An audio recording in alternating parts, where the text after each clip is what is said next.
Um,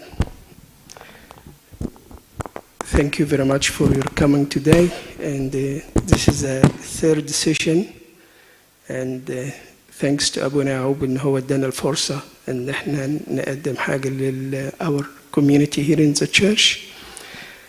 First session was about obesity and how can we manage it from the surgical point, and Dr. Mark Magdi went through this, and it was an interesting session, and the viewer exceeded 1,000, I believe now, and we established now also a link for anyone who wants to ask a questions, and we can present it to our speaker.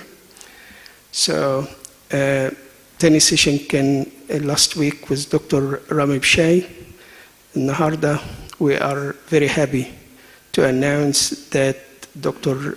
Jason Behary accepting our invitations, and we are excited to see him today, and he will go through the impact of obesity on the gastrointestinal tract. I would like to say we already received many questions, but we will not waste time. We'll let him start, and I'm sure that everyone will enjoy this talk, and thanks again for attendance. Please.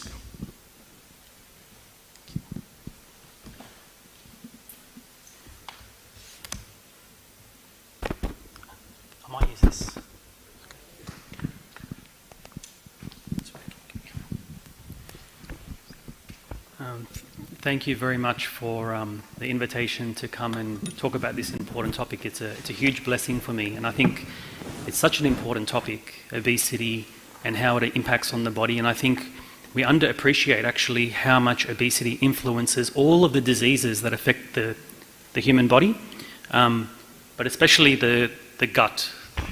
So that includes stomach, bowel, pancreas, liver. There's lots of organs in the gastrointestinal tract that are affected by obesity.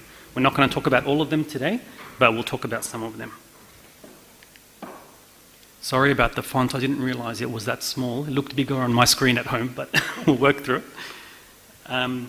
So we're going to talk about, I'm just going to recap what Rami mentioned last week, just in a few slides as a refresher. So we're going to talk about what is obesity. That's really important to understand. Why are we concerned about obesity? So why is this an important topic that we need to educate ourselves about? And then we'll talk about a few conditions in the gastrointestinal tract that are closely associated with obesity. So that includes fatty liver. Everyone wants to know about fatty liver. Also reflux disease or heartburn, and what that leads to when it's not managed in the context of obesity. And also colon cancer. So colon cancer is very strongly linked with obesity, and it's a very important topic, and we'll talk a little bit about that. It's a little bit of a depressing talk, because now we're talking about the effects of obesity on the body, but it's important, so we'll work through those. And then we'll talk about what we need to do. So what can we do today, and how can we be a motivated community to change the outcome of the effect of obesity on our body. Rami mentioned this last week. There are many different definitions of obesity, but it's important to understand what obesity is. This is not just a cosmetic problem. This is a medical problem, and it's a complex disease. There's lots of factors that cause obesity, things in their environment and genetic causes as well. But Rami mentioned last week that we use an index called a BMI, body mass index, which is really important to know. It's important for you to know your own BMI. It's really easy to calculate. There's calculators online, and it basically looks at your weight and your height. And it's important to know where you are on the BMI scale. So if you have class 1 obesity, class 2 obesity, or class 3 obesity, that's very important, because each of those classes is associated with a higher risk of problems. So it's not just about being obese or not, there's also degrees of obesity. It's important to understand that. One of the other measures that has come out as being really important is waist circumference. And Rami mentioned that that's really, really important. Your doctor can measure that for you, but we know that it's the weight around the tummy area that's associated with the most likelihood of developing a problem later. So some people, actually, their BMI is not too bad. They have skinny legs, they have skinny arms, but all the weight is around the tummy. So their BMI might be normal, but their waist circumference is abnormal. And it's the waist circumference that predicts problems in the future.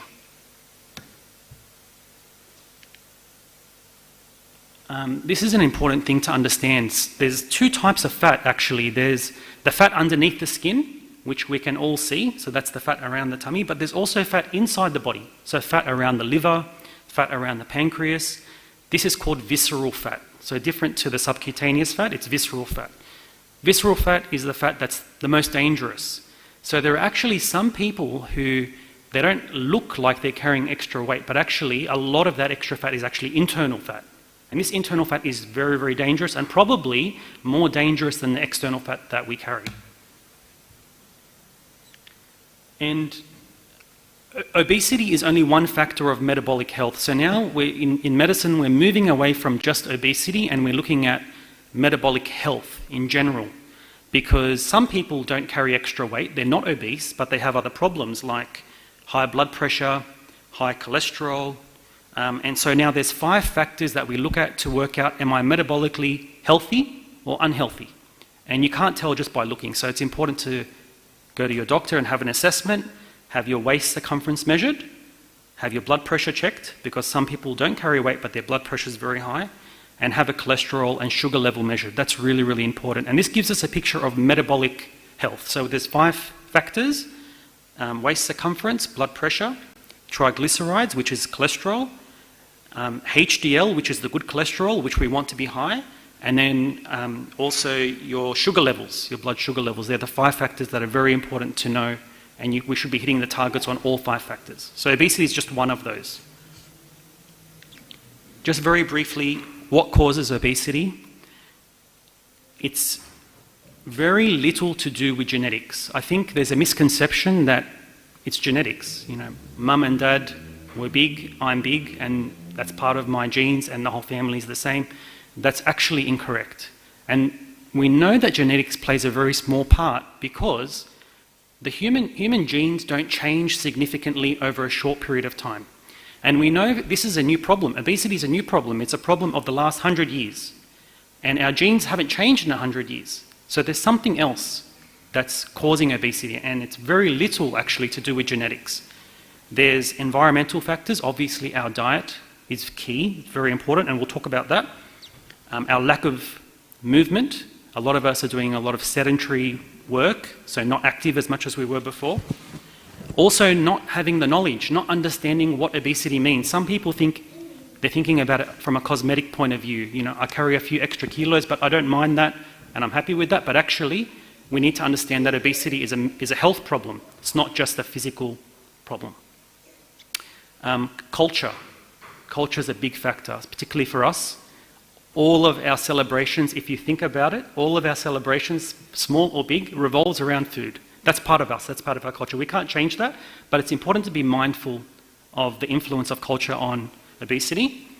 And the other thing that's very important and not talked about much is mental health. So there is anxiety, depression, and other mental health problems that people manage not through the appropriate ways, but they manage it by eating. It's emotional eating. So they're anxious or they're depressed and they eat to manage that underlying problem. So they're the key things just to think about. It's a complex problem, but it's important to understand what can contribute to it. Okay.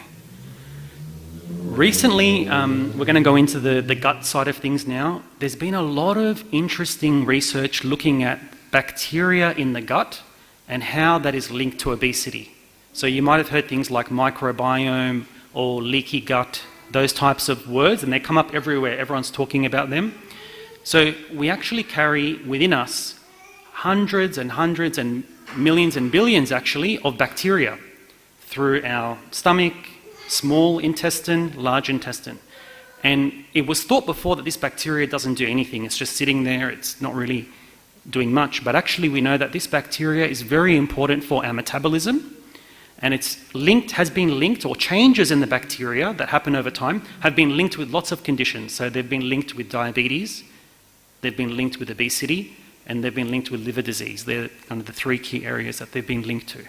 It's still very early. There's a lot in the human body that we don't understand. That's the reality. God's created us in a very complex way. We're very complex. And medicine is only just, we understand very little actually about the body. We understand about diseases, but sometimes we don't understand exactly what the underlying cause of some of these diseases are. And now we're beginning to understand a bit more about these bacteria and this complex system within us that can be linked to various gut conditions. Okay, so why is obesity a problem? It's a problem because if you look at the Australian data, 67% of our community is overweight or obese. That's a huge number. 12.5 million people. That's a huge number in Australia. The majority of those are men. More men than women are obese, not by much, but slightly more men than women. And as you get older, Rami mentioned this last week, as we get older, the rates of obesity go up. So the highest risks are those 65 and above. That's when the rates of obesity go up. We'll talk a bit more about that from a liver perspective later. And it's also more common in people who are more disadvantaged. So people who have low socioeconomic status, so the poorer in the community, are more affected by obesity than other groups. And we don't understand why. It could be that fast food is cheaper to access. It could be a lack of education. We don't know why. But that's the group that's really, really vulnerable to obesity and the problems associated with obesity. It's important because obesity is associated with a reduced life expectancy. So this is not a condition just about how we appear, our looks, but it also reduces our lifespan. We know that. And I just want to show you this chart just to give you an idea. It's very small, but these are all the countries that are across the globe, and the arrow points to where Australia is. So Australia is right up the top there. I couldn't find any data for Egypt, so I don't know where Egypt sits on this graph, but I suspect Egypt is probably high up the chart, somewhere up the top. But Australia is very, very high up when it comes to the amount of obesity across the globe. So Western countries feature very highly when it comes to obesity. And again, these are the age groups, 55 and above, and particularly the 65 and above age groups, particularly in men more than women. And again, you might not be able to see this, but this is a complex graph, but the message is simple. It's looking at life expectancy and how obesity affects life expectancy. So we know that if you are obese when you're younger, you are more impacted, your life expectancy is impacted much more than when you're older. So we want to manage obesity early. And I think Dr. Habishi next week is going to talk about obesity in children. That is a critical talk because managing obesity early means that you can prevent complications and give people the chance of living happily and healthily for a long life. But so managing obesity early on is really, really important, not waiting until you're 65 and then thinking about how to manage that, although it is important to do it in all age groups. Obesity affects the gut in many, many ways. Like there's lots of diseases that are affected by obesity. So like Mark mentioned and Rami mentioned, there's lots of work for Mark and Rami, and there's all of medicine actually is basically now we're managing the complications of obesity. That includes, so when we're talking about digestive system, we're talking about the food pipe, esophagus, we're talking about the stomach, pancreas, liver, gallbladder, and colon. They're the main kind of organs in the digestive system. All of these organs are impacted by obesity in some way. So for example, in the esophagus, you can get acid reflux just by being obese. And that acid reflux can give you other problems like cancer in the esophagus can come from acid reflux when it's not well controlled. There's also with the liver, fatty liver, and that can lead to cirrhosis and other problems later on, which we'll talk about. In the colon, you can get diverticulitis. A lot of people get diverticulitis or inflammation in the colon from obesity, and also colon cancer. But like I mentioned earlier, I'm going to talk about the three main areas that I'm going to focus on is going to be the esophagus, liver, and the colon, and then we can ask questions about the other areas as well. Okay, so we're going to talk, this is a special topic for me because it's an area that's close to my heart, and it's the liver. I think the liver, to be honest, is the most important organ in the body. If you ask a cardiologist, he'll tell you it's the heart. If you ask the lung doctor, he'll tell you it's the lung. But when you're asking us, it's the liver, 100%. We'll take it on. The liver is the most important organ. Why? Because the liver is involved in lots of things. Metabolism, immunity, it breaks down all the toxins that we take into our body. So the liver is very, very important. The problem with the liver is that it can become damaged and you don't know about it. It's a silent organ. You cannot tell when someone has developed liver problems over time until it's very, very late. That's why we're always concerned about fatty liver, because it's a silent disease. You would not know that you have fatty liver unless you had it looked into. You wouldn't know. But we know that it used to be in the past that hepatitis C, hepatitis B, used to be up the top when it comes to liver disease. Like number one was viral hepatitis, and we used to always worry about identifying people with hepatitis and treating them to prevent liver problems later. But now hepatitis has gone down the list and fatty liver has gone up to the top of the list. So now what we're seeing in the hospital is a lot of people coming in with liver disease and liver scarring, cirrhosis, because they've carried weight their whole lives and not known. And the more concerning one is liver cancer. So we're seeing a lot of liver cancer in young people purely because of fatty liver. Not because of hepatitis, not because of alcohol, it's because they carry the extra weight. So this is quite alarming, and this is why I wanted to talk about it as an important topic today. How does it happen? So we start off with a healthy liver, like we all start off with a healthy liver to start with, and then over time, as we accumulate weight, we start getting fat accumulating inside the liver. So it actually looks like that. The liver, when you look at it, it has fat within it. And if you take a sample of the liver and you look at it under the microscope, you see fat inside the liver. So it's truly fat within the liver. It's called fatty liver. That's actually very common. So if you were looking at fatty liver in the community, you find maybe 30% have fatty liver. That's very, very common, and that's because obesity is common. There are a group of people who have fatty liver that then start developing scarring or fibrosis in the liver, so damage to the liver over time. And scarring in the liver from the fat then leads to cirrhosis, which is end-stage scarring, and that usually is the starting point for development of other problems like liver cancer.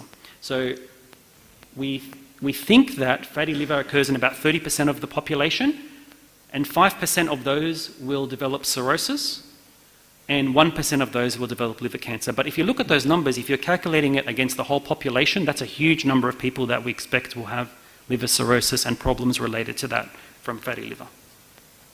What drives this process, like what pushes you down this pathway? It is these factors. So carrying extra weight, our diet, and we'll talk about what diet we need to incorporate. Diabetes, it really accelerates this process, and Rami talked about diabetes a little bit last week. Poor metabolic health, like the factors that we spoke about before, the blood pressure, the cholesterol. Our age, as we get older. Our gender, so men more than women, again, men are unlucky in this talk, sorry. And gut bacteria, but we're still learning about the gut bacteria, how that kind of drives this process forward. And this is what liver cancer looks like. It's a primary problem within the liver. So it's a mass or growth that occurs inside the liver, and it starts in the liver. So it's a primary cancer within the liver. Again, prevention is better than cure. So we always like to prevent this problem. And detection early is really, really important. Now we have lots of good treatments. Professor Amani Zekri at St. George and I, we run a liver clinic, and we are kind of seeing a lot of these patients come through with liver cancer, and finding them early leads to a better outcome. And really, this has become unfortunately, this is our primary work now. Our primary work is now dealing with liver cancer, which was unheard of maybe 15 or 20 years ago, less common. So if you have fatty liver, you can work out, the doctors can work out where you're up to. It's really, really easy. It's not complicated. The first thing is what you do is you go to your doctor, and your doctor asks you a few questions and takes your blood pressure, and you should have a blood test to check your liver test and to check your cholesterol and your sugar. That's really important. And then what we do next is we do an ultrasound of the liver. So we look at the liver to see, is there any fat in the liver? And you can see fat on ultrasound usually. That's one of the ways that we know that you have fatty liver or not. And another test that we do is something called a fibroscan. A fibroscan is a test that looks at how elastic the liver is. So it tells us, is there a lot of damage to the liver or not? Because again, some people have fat in the liver, but it's not doing anything. It's silent, just quiet. But some people, the fat causes scarring. So we can find out that by doing a special type of test, fibroscan, which is very similar to an ultrasound. So it's the same process as an ultrasound, but it's a different type of machine, and it looks at whether the liver is elastic or not elastic. Liver biopsy, or taking a sample of the liver, that's not commonly, a lot of people worry about that, I don't want to have these tests because they know, maybe they've heard of other people having liver biopsies. That's not common. We don't do that routinely anymore for fatty liver. So when we're talking about fatty liver, we want to know what stage the disease is at, and then we want to prevent that pathway that I showed you before, the pathway of liver disease going to cirrhosis and liver cancer. That's really important. And then the way we do that is we control the other factors that are driving the process, like I mentioned. So we control the diabetes, we control the weight, we control the blood pressure. When you control those things, that process, that pathway stops. So we're no longer heading towards the cirrhosis. We can stop that pathway early, but we have to intervene early. We don't want to wait for cirrhosis to develop, because that becomes very difficult to then reverse. It used to be thought cirrhosis is irreversible. We know that we can get some improvement even when you have cirrhosis, but it's very challenging. So we want to prevent that problem to start with. And also prevention, when someone has fatty liver, we look at them as a whole. We don't worry just about the liver, we look at them as a whole. We look at their heart disease, we look at their, whether they have diabetes or not, because it's common that when someone has fatty liver that they have other problems as well. So we always screen for the other things as well. And if you look at what do people die from when they have fatty liver, they actually die from two main things. Heart disease is one of them, so they get heart attacks, that's one problem, and cancer. They're the two main things that people with fatty liver die from. The liver is, you can have problems with the liver, but that's actually number 3 down the list. So actually, people with fatty liver disease don't die from the liver commonly. They usually die from heart attacks or from cancer. And it's usually, the cancers are mentioned there, but they're bowel, pancreas, breast cancer, they're the common ones that are associated with obesity. Okay, so now we're going to talk about, I've scared everyone, we're going to talk about what we can do. Okay, so diet and exercise that causes weight loss, that results in weight loss, is essential. We have to do that. So weight loss is the target. We know that if you can lose 5%, so not a huge amount, just 5% of your body weight, you can reduce the liver fat by 25%. So that's a good investment, yeah? You put in 5% loss, body weight, you lose 25% of body fat, that's a good deal. If you lose 10%, the effect is much higher. So, 10% is very, I think it's very, very achievable for someone who's motivated, and that will really kind of stop that process, that pathway that we showed before. There are lots of other treatments as well. So we don't just rely on diet and exercise, there are other treatments. Some of them, and I mentioned them in this table just very briefly, some of them, their effect is basically because the medication causes weight loss. So Rami talked about some medications that cause weight loss, and that improves fatty liver. But some of them are more specific to the liver, like vitamin E. Vitamin E, it's an anti-inflammatory that's been shown in some studies to reduce fat and inflammation in the liver. We can talk about how that works a little bit more if we get a question on that. But it's only for selected people. So we only use it in people who do not have diabetes. We don't use it in patients with diabetes. But really the key thing, apart from these medications, the effect of the medications is small, but the effect of diet and exercise is huge. So really our emphasis when we're talking to our patients is diet and exercise. And what diet? So everyone asks us, okay, doctor, I'm happy to change my diet. What do I do? Tell me what diet I should be on.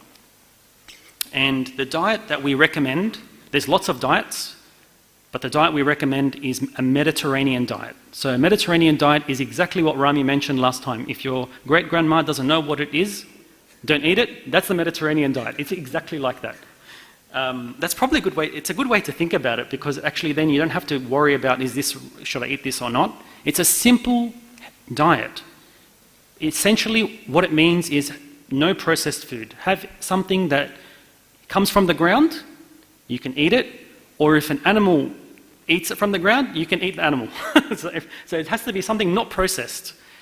And so that includes, if you look at this table, So the pyramid, the bottom of the pyramid, you have the most of those. So vegetables, legumes, olive oil, nuts and seeds, plenty of those. And you want to have less of the ones at the top. So less of the sugar, red meat, and animal fat.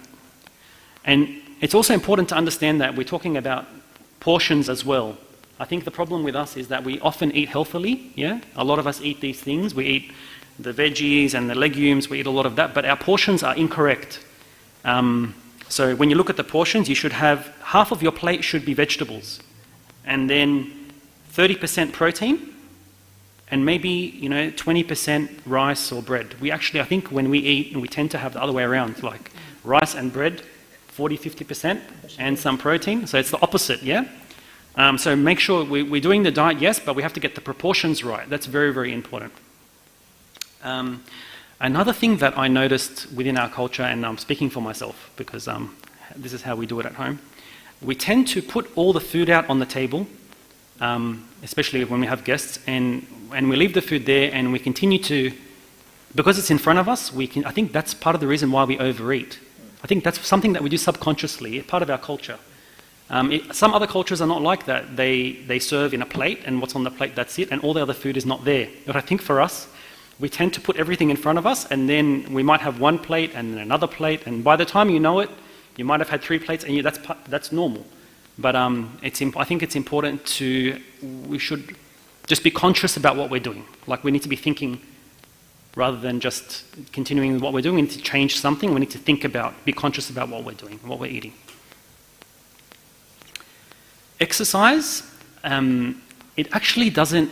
We used to think that exercise was super, super, super important, but actually not really. It's more diet than exercise when it comes to weight loss and fatty liver. Diet is the key. But exercise has lots of benefits, okay? So exercise has lots of benefits on, yes, weight loss, number one, it does, but it also improves our mood, so it makes us feel better. So it helps us manage anxiety and depression when we exercise, and that sometimes results in us eating better because we're not controlling our mood with our food. So it has some indirect effects, but a lot of what we recommend is more diet than exercise. And when you're talking about exercise, we always want to talk about resistance training, like weights, like lifting up weights or the bands and things like that. Not so much cardiovascular exercise. We want to do some resistance exercise. And that's because as we get older, especially over 65, we lose a lot of muscle mass over time. And that muscle mass is very important for metabolism. So muscle is very metabolically active, and if we can maintain our muscle mass, we burn more energy. So it can be something very simple, like the weights that are shown here in the picture. That everyone can get some of those at home, and if we use them regularly, even just 20 minutes, a few times a week, doesn't have to be heavy, to keep our muscle mass up. That's very, very good for our metabolism. Also, if you've got problems with joints, you can think about swimming. Swimming is actually very good it takes pressure off joints, and it has resistance and cardiovascular benefits. So swimming is another one that, and it can be just very short periods of time. It doesn't have to be extensive periods of time for exercise. I'm going to talk about the other 2 areas a little bit quicker, and then we will go to questions. So I'm going to talk about the esophagus, the food pipe, next. All right. So again, reflux or acid reflux. What do we mean by reflux? Heartburn. Heartburn happens when we have a lot of acid in our stomach, and that acid comes up and causes irritation or damage to the food pipe, the esophagus. Sometimes we notice that. We get a feeling like a burning feeling. Sometimes we don't. It's silent. But a lot of the time people notice they've got acid reflux, burning. How is obesity related to acid reflux? We know that when we carry extra weight around our tummy, the stomach cannot expand as much as it needs to after we eat. So the stomach is compressed by the fat that's around the tummy. And so the acid has only one way to go. Because of that pressure, the only way that it can go is up to the bottom of the food pipe. And also obesity, it causes the muscle at the bottom of the food pipe to relax and allows more acid up as well. So obesity impacts reflux significantly. And actually what we tell people to do to manage their reflux is not take a medication every day, ideally, but lose some weight. And again, even a small amount of weight loss, reflux can disappear without needing medications regularly.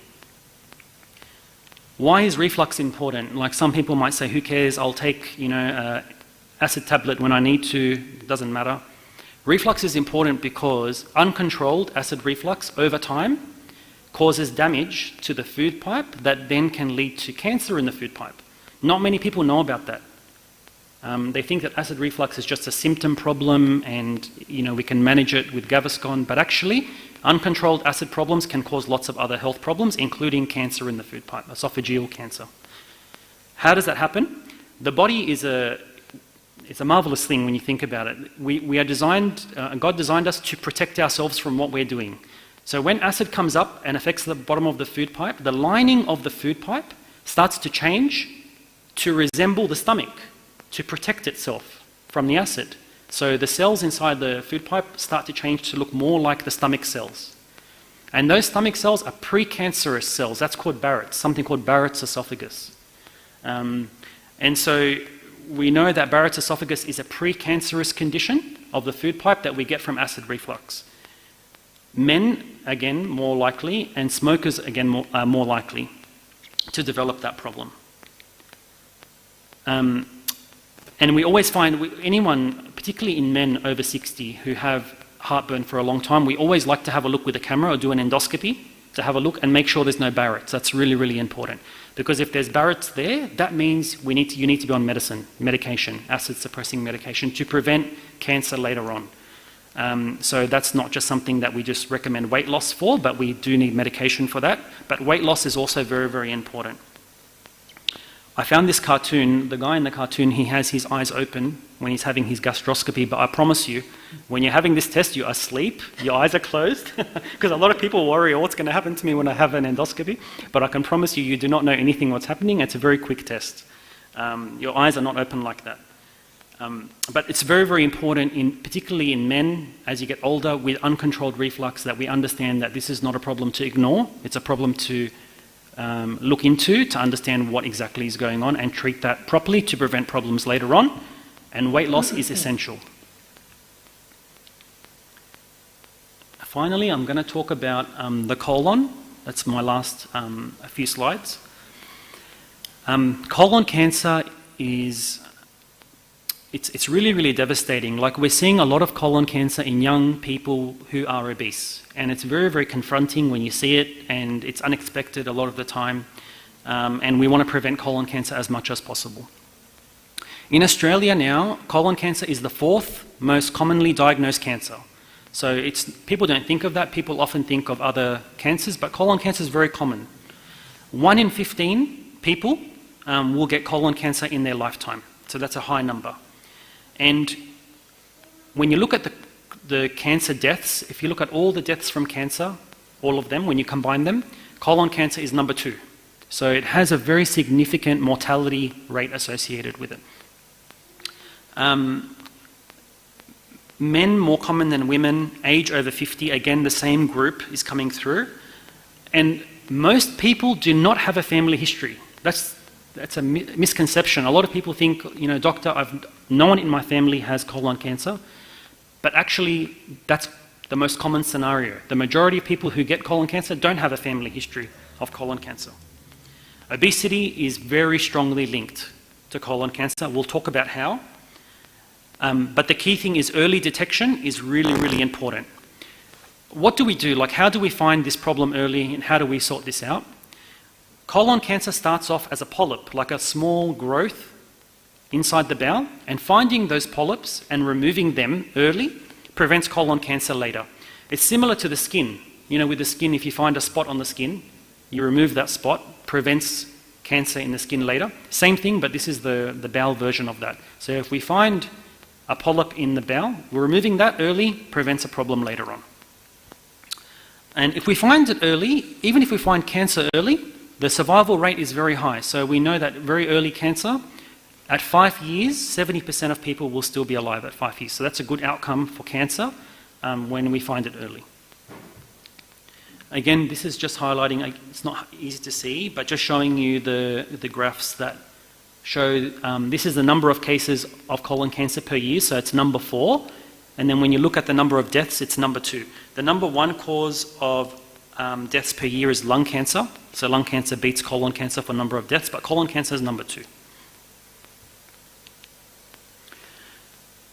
I mentioned that obesity is very linked with colon cancer. So we know that obese people, their risk is 1.5 times higher. And that happens even when you adjust it for other things. Like some people say, well, maybe because the obesity happens in older people, that's why colon cancer is there. But actually in the data, if you look at the studies, they control for those things. So they say, okay, we're going to take the obesity, but we're going to factor in all the other things, age, gender, and all those other things. Still, obesity is an independent predictor of colon cancer, independent of everything else. And we know that when you lose weight, there's a reduction in risk in cancer risk, which is important. So we can do something about this. It's a complex chart, this one, but just to show you that there's 3 main ways that cancer happens from obesity, colon cancer. So obesity causes inflammation in the body. And the inflammation that happens causes the immune system, our immune system, to become abnormal. So when we're obese, our immune systems become abnormal. And our immune system is very, very important to find cancer and destroy it early. So when our immune system is no longer doing that, we can develop cancer in the bowel and cancer in other areas. And it also promotes spread of the cancer as well.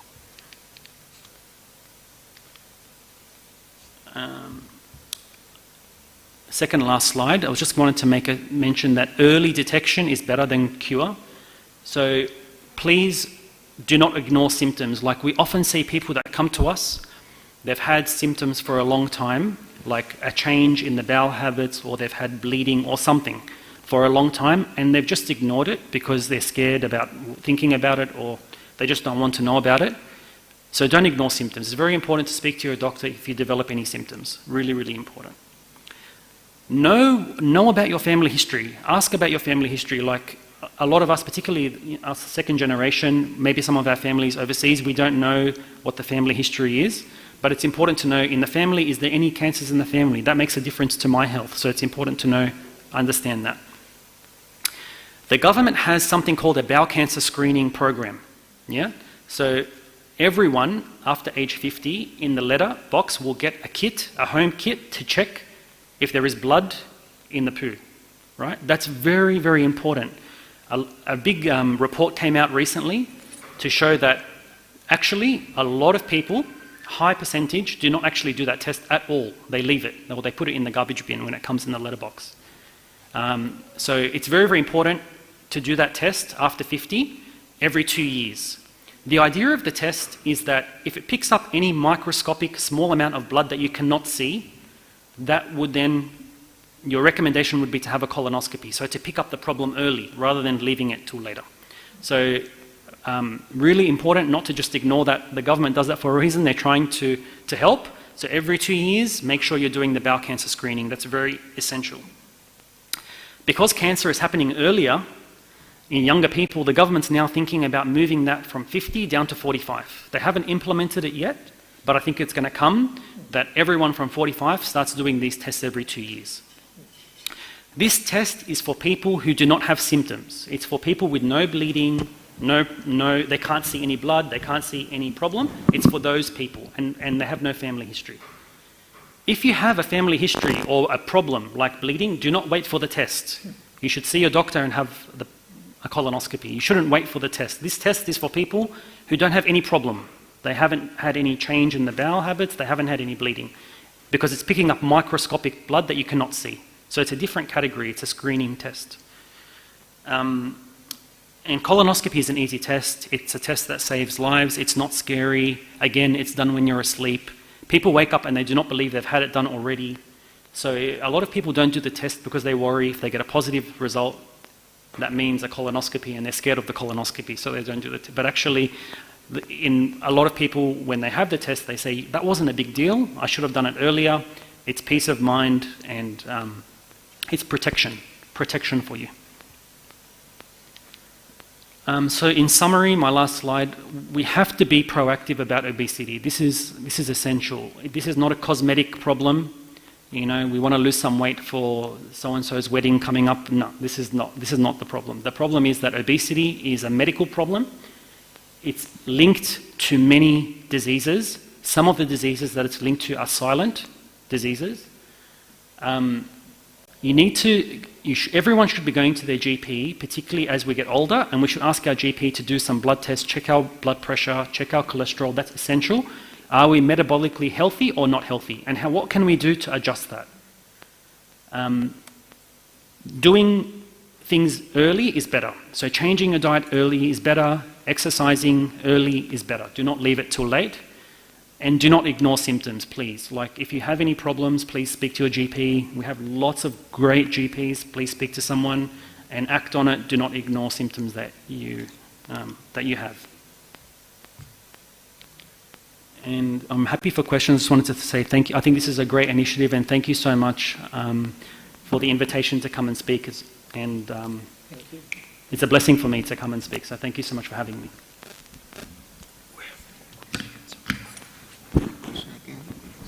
We have many questions online. Okay. I mean, actually, this seems more people become aware about it, and I will go through the questions. One of the questions is, does all red meat increase the risk of colon cancer, or just processed red meat? Yeah. Look, we do think that red meat increases the risk of colon cancer, but the studies are not definitive on that. So we definitely think that there is a link, an association, but we don't know if it's causative or not. So we don't know if you remove red meat from your diet altogether, what difference does that make to risk? We're not sure about that. But there is definitely a link.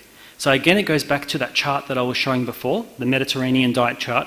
If you look at red meat, it's actually a very small component. So red meat is fine, it's safe, but everything within its proportions is important. So again, less of the red meat and more of the other types of foods, and the portion size is important too. I think us as a community, we probably have too much red meat in our diet compared to what we should have.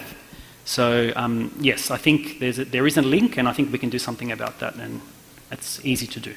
Yeah. The next question is there such a thing as a liver detox diet? Yeah, no. The liver detox diet, if you go online and look up these things, you will get lost in all the misinformation online. A liver detox diet is a Mediterranean diet, which is the one that we described. And it's very important to understand that when we do any of these interventions, like if we're going to change our diet, it's not just about change our diet for 1 week or 1 month. This is a lifelong journey, yeah? So the diets that we put in place, they have to be suitable for us, and they have to be sustainable long term. So detox diets where, it's cleansing and things for a few days, this is not based in science, there's no evidence for it. But what we know works is the Mediterranean diet that works, and it's about maintaining it long term. And if you look at it, it's very simple. It's not difficult, it's very simple. It's just eating a lot more simply and a lot more and cleaner foods and less processed foods. That's all it is. It's easy to do. Thank you. The next question is, what's the relation between gut microbiome and weight loss? It's a very fascinating area. Like, this is an area that's still in science. Like, we're still studying it at the moment. There is a link between the gut microbiome and obesity, definitely. But what that link is, we still don't understand it completely. And the reason why we don't understand it is because we actually don't know what gut microbiome means, the gut bacteria. We actually don't know what a normal gut bacteria should be, because the gut bacteria within us, it changes from day to day depending on what we eat. And there's been some studies that shows that it changes from time of the day as well, like morning and night, it's different. So we don't know what normal is, and so it's difficult to know the association between the gut microbiome and diseases like obesity. But there was an interesting study, I'll tell you, this study was fascinating, it was published in Science, which is one of the top medical journals.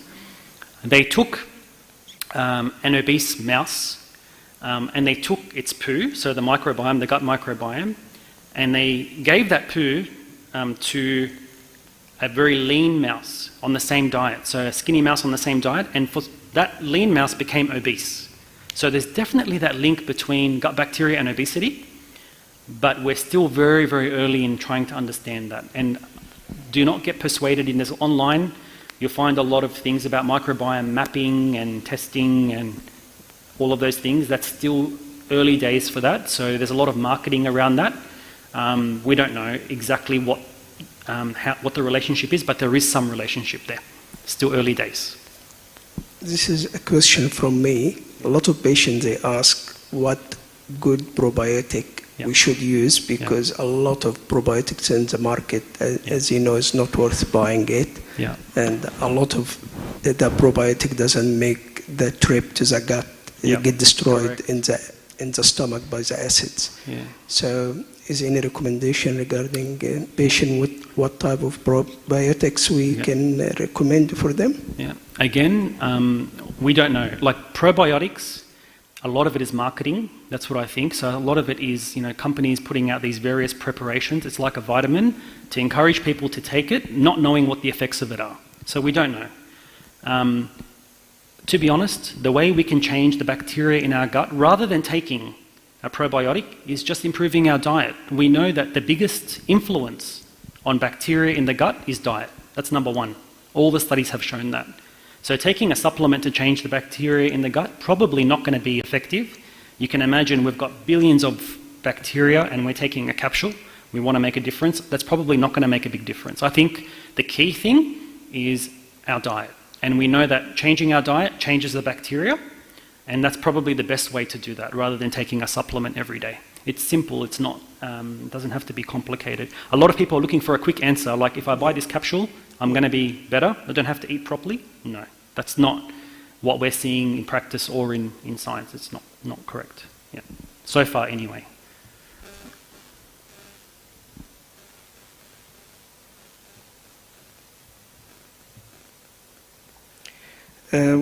Next question is any relation between fat consumption and fatty liver? Yeah, so definitely. Again, fat consumption means that we carry the extra weight, develop diabetes, and that's the background for which fatty liver develops, like I was showing before on the slide. So definitely, again, if you look at the pyramid that I was showing before about what diet to be on for fatty liver, fat and trans fat, animal fat, you have to have very small amounts of that. So a lot of it is plant-based foods, legumes, vegetables, lean protein like chicken and fish is very good, and minimize fat, saturated fat, and minimize red meat. They're the ones that we like to minimize a little bit in that Mediterranean diet. So nuts, seeds, nut-based oils like sunflower oil, those ones are good, but we try to minimize the fat because it definitely can contribute to fatty liver for sure. Yeah. Which one is more harmful to the liver regarding fatty liver, sugar or fat? Oh, it's a really good question. There's two camps. It's the same with heart disease. It's exactly the same story. It used to be thought that fat caused heart problems, and then the story changed to sugar, and then it goes back to fat and back to sugar. So it's like this argument between the two things. And I don't think they need to be separated. I think they probably interact with each other. So I think that people who are on a high-fat diet, they're often on a high-sugar diet. I think they go hand in hand, right? So everyone has their Big Mac, their high-fat with a Coke, high sugar. So typically they go together. So separating them out, I don't know. I think they both cause damage to the body, high-fat and high-sugar. But there's definitely a lot of interest now in sugar more than fat. But that could change. But I do think it's a combination of the two. And we're not saying you don't have any of those things. That's not realistic. We want to be realistic. You can have some, but just be conscious of what you're doing. So maybe minimize those things and shift your diet more towards a healthy diet. It's just about being aware and being conscious of it and doing something that you can maintain long term. We have questions at the back as well.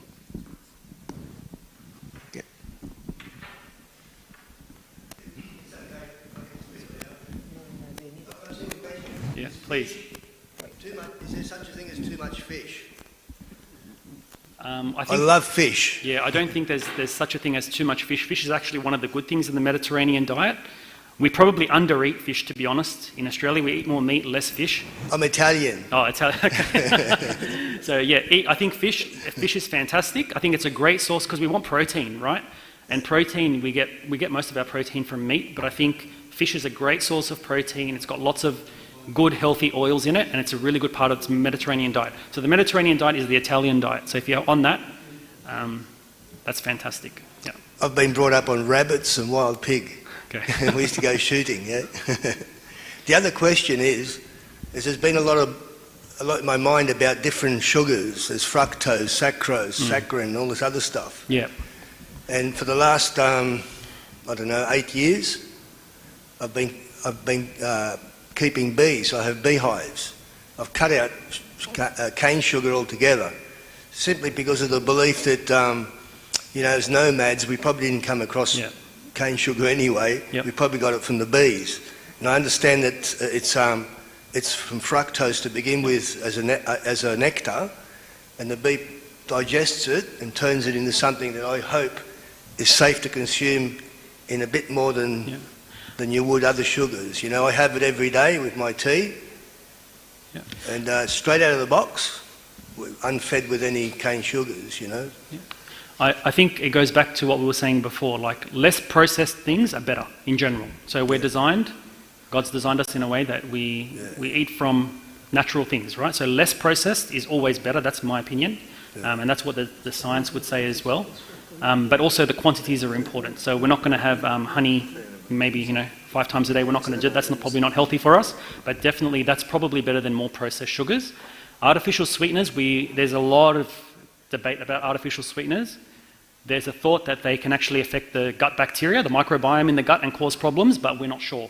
So I think, again, just being sensible, less processed is better than more processed in general. My mum's doctor buys honey from me because she believes how it's very high in,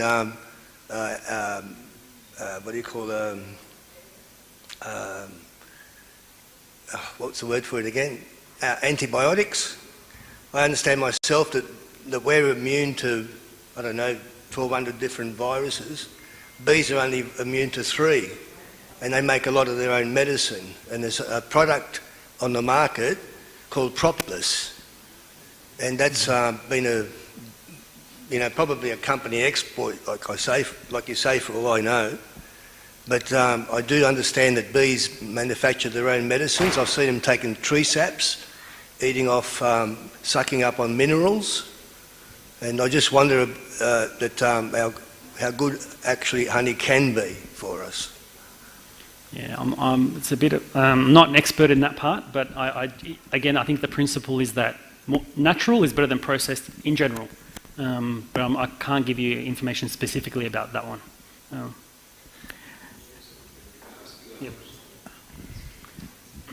Ask you about the MCT oil and the keto diet. What's your opinion about this?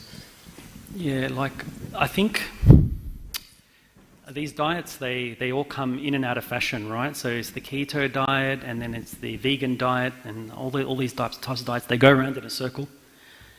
But I think at the end of the day, the idea of why these diets work is because people become more aware of what they're eating. So they're more conscious of what they're doing. And as a result of being conscious of what they're doing, they're eating healthier. And if you actually look at it, a lot of those diets, like the vegan diet or even the keto diet, a lot of those diets, they also change the amount of food or the proportions of food that you eat. And sometimes there's a period of fasting involved in those diets as well. So I think a change in the diet, I guess, always results in improvement when people are more conscious about what they're doing, and it often goes hand in hand with people doing other things. Like I think Mark was mentioning it last time. So some people, when they have, for example, go on a diet, then all of a sudden they start exercising because I'm not going to diet and not exercise. I'll do it together. So it's hard to work out which diet is better than. If you compare them head to head, it's probably hard to work it out which diet's better than the other. But a lot of the data now is going back to, again, the Mediterranean diet, because it's a simple diet. It's a diet that people can do long term, because that's the other thing I want to do something that we can continue long term. So a simple diet that we can do long term that we know has some health benefits to it. So that would be my recommendation. I think the other diets probably less, they're a bit trickier to do long term. I think there are some benefits for them in the short term, but probably difficult to maintain long term. You've mentioned vitamin E as supplement. How much of vitamin E, and is there any other supplement that would be recommended? Yeah, like vitamin E is very interesting. That's the one that's recommended in fatty liver disease in people who have inflammation, so steatohepatitis, so inflammation in the liver from the fat. That's the only one that's been shown to be effective, and it's effective because it has lots of different effects. Like it has antioxidant, anti-inflammatory effects. So it is the vitamin E specifically. It's been shown to be the studies are in patients without diabetes. So if you look at the studies, they always remove the diabetic patients from the studies when they're doing it. And so the data is really specific for people with fatty liver disease without diabetes. And the dose is about 800 units a day. That's the recommended dose, 800 units a day. But it's really important to discuss this with your doctor. This is not a vitamin that you just take because maybe I have fatty liver, I'll take it, see how I go. No, it needs to be monitored. So we monitor liver function tests and we check over time to see what's happening. Because vitamin E has also been associated with some problems as well in high doses. So there's been a link with vitamin E to causing stroke and other problems. So it's definitely a discussion to have with your doctor about if I take this dose of vitamin E, why am I taking it, for how long, and is it having an impact or not? It's not just something that we can just take routinely. It's something like to be discussed and managed appropriately. Yeah. Is there a safe maintenance dose? Yeah, I recommend, so with monitoring, with the dose that we recommend is like 800 units. That's the dose that's been shown in studies to be effective. I think 800 is difficult to find sometimes, and patients often find 500 and they take 500 because that's what's available. I wouldn't go above 800. But again, it's a discussion and it's close monitoring, and for some people it's not effective and we would stop it. But for some people it's fantastic. It reduces their liver inflammation and their liver tests can normalize on vitamin E. And so for that group of patients we would maintain. Would you recommend probiotic after taking a course of antibiotic? Look, not routinely. Like some, this is a little bit different, but some antibiotics can cause other infections, like they can cause Clostridium difficile infection. So some antibiotics we take, that we know that those antibiotics for some people get rid of a lot of the good bacteria and they leave bad bacteria behind, and that bad bacteria can cause problems. Maybe in that group of people we'd promote probiotics in that group, but not routinely. No, not for anyone. If you take an antibiotic, take a probiotic. No, not necessarily. Thank you. Jason, I've got a comment and a question. So comment is, I disagree with you. The most important organ is the ovary, because without ovary ما فيش life. That's true. That's very true. ما تقوليش بقى liver وهارت ولانج وكل الحاجات دي ممكن احصلها transplant بس ما فيش ovarian transplant. That's a fair point. It's very fair. The second thing is, actually I was fascinated with the link between obesity and bowel cancer. I know from gynecology there is an increased risk of endometrial cancer with obesity because of the estrogen coming from the fat tissue. Is it the same thing or different? Yeah, it's the same. So the estrogen can cause? Well, not necessarily. We don't know the specific factor that is linked with, like if you look at the studies have been mostly done in like animal studies to try to show an association, and then in humans, it's just there are associations between obesity and colon cancer, and they're adjusting for other factors. They're adjusting for age, and they're adjusting for, so that's how they're making that association. But the mechanism is really complicated. Like I had a slide up there, it shows lots of different factors go up, growth factors go up in obesity, like insulin. So insulin in type 2 diabetics in obese patients, insulin's a growth factor, promotes growth. So high levels of insulin potentially is part of that problem. So there's that component, there's the inflammatory component. So obesity is associated with more systemic inflammation that leads to cancer. And then the other part that we're interested in is obesity and the bacteria, gut microbiome. So obesity can influence the bacteria, which can then promote cancer. So it's complicated. It's not like one factor leads to cancer, but there's definitely that association there. But it's a complex system, for sure. Yeah. Thanks. Thank you, Jason, very much. That's very interesting talk and very useful for us. Now, I received some feedback from people through communication with me asking about other topics, not only obesity. Like, I hope that the organizers of this meeting will start speaking about possibly diet, inviting dietitians, and also about sport. The other thing is that if it's possible to make something like competition, would be very encouraging for us, and the church is ready to give good gifts to high achievers. We also need coaching, and something very important. I tell you, Jason, that a number of years ago, one of the leads in the church looked after me by telephone call daily, and this was very effective. I was really embarrassed from her to ask to tell that I ate something wrong. So if it's possible to arrange something like one-on-one, because we have many experts here. So if these experts are ready to coach online, and we'll leave that to the organizers to us. Now, tell us what we are going to do now. I can smell something in the... Thank you very much, Jason. It was fantastic to have you in this meeting today, and I'm sure that we will ask you to see you again in another topic, hopefully related as well. We will go together and they will have healthy food today. We have batata مشوية ودرة مشوي. I hope, yes, and we got a small size pieces. So we're taking care of portion, yeah. So.